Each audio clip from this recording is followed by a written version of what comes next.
Hello mga kaboom, kumusta? Ako to si Jeyepji at today ngayong araw magbibigay ako sa inyo ng magandang screen recorder. So kung gamer ka or YouTuber ka at naghahanap ka ng screen recorder na walang lag, walang FPS drop at walang watermark na libre lang, so ito yung papakita ko sa inyo. So kitang kita nyo naman sa mga video na pinapakita ko from League of Legends to Marvel Future Revolution na sobrang smooth at sobrang fluid ng itsura nitong screen recorder. Talagang sobrang smooth niya. Tapos may internal audio pa siya. Pero take note, gumagana yung internal audio pag Android 10 and above ka. Pero kung Android 9 and below ka, pag-uusapan din natin yan dito sa video kung paano ka makakapag screen recording with internal audio kahit na naka Android 9 ka. So ibig sabihin, any Android version, gagana yung trick na papakita natin.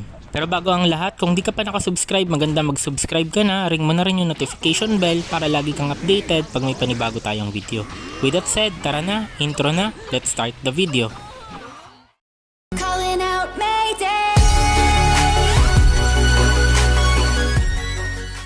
Pag-usapan muna natin sa mga naka-Android 10 pataas. So ibig sabihin ko Android 10 ka, Android 11 ka, pwede mo itong gawin. So una, download nyo itong Mobizen.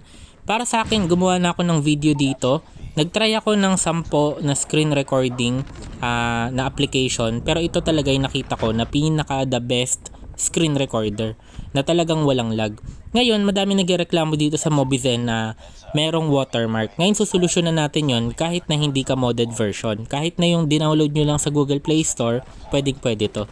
Ngayon, ito yung video settings nyo na gawin ninyo pag high-end or sabihin natin mid-range or high-end yung device ninyo. Yung resolution, lagay nyo sa 1080p.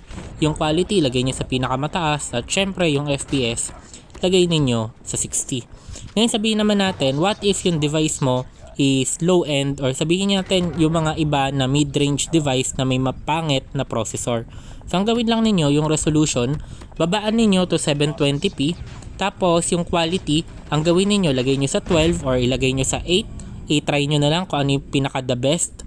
Pero sa akin, siguro, lagay nyo sa 12.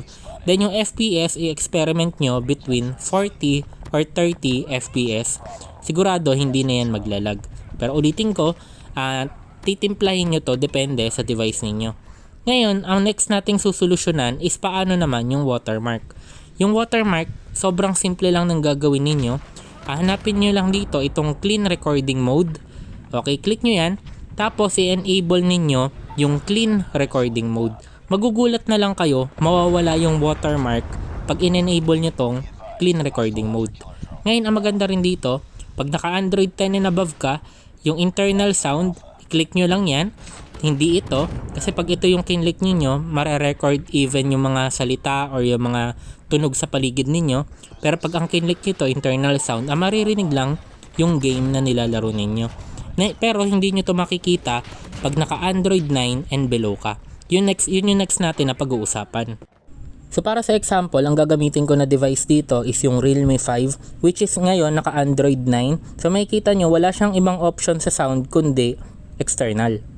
So kakailanganin natin dito ng headset na may napipindot na parang ganito. Yung kumbaga parang pag nagtotalk or nagsasalita ka sa mic is pwede mo tong mapindot. Normally naman ang headphones may ganito. So try natin, saksak na natin yung headset. Then ito yung next na gagawin mo. So kailangan nyo yung pindutin or kailangan naka-hold yan. Ako ang ginawa ko, inipit ko siya gamit itong ipit. So i-record ko guys yung Mobile Legends gamit yung Mobizen. So dapat naririnig yung boses ko dito. Pero makikita nyo, nag-iingay ako, nagsasalita ako ngayon. Nagre-record na yung Mobizen currently. Pero mamaya ipe-play ko sa inyo after kung ano yung itsura nitong recording. Tapos makikita ninyo na wala talaga siyang external sound. Internal sound lang talaga siya. Try na natin. In-stop ko na yung screen recorder. Okay, tas ito yung ni-record natin kanina, yung video na to. Play na natin. Pindutin natin tong video system.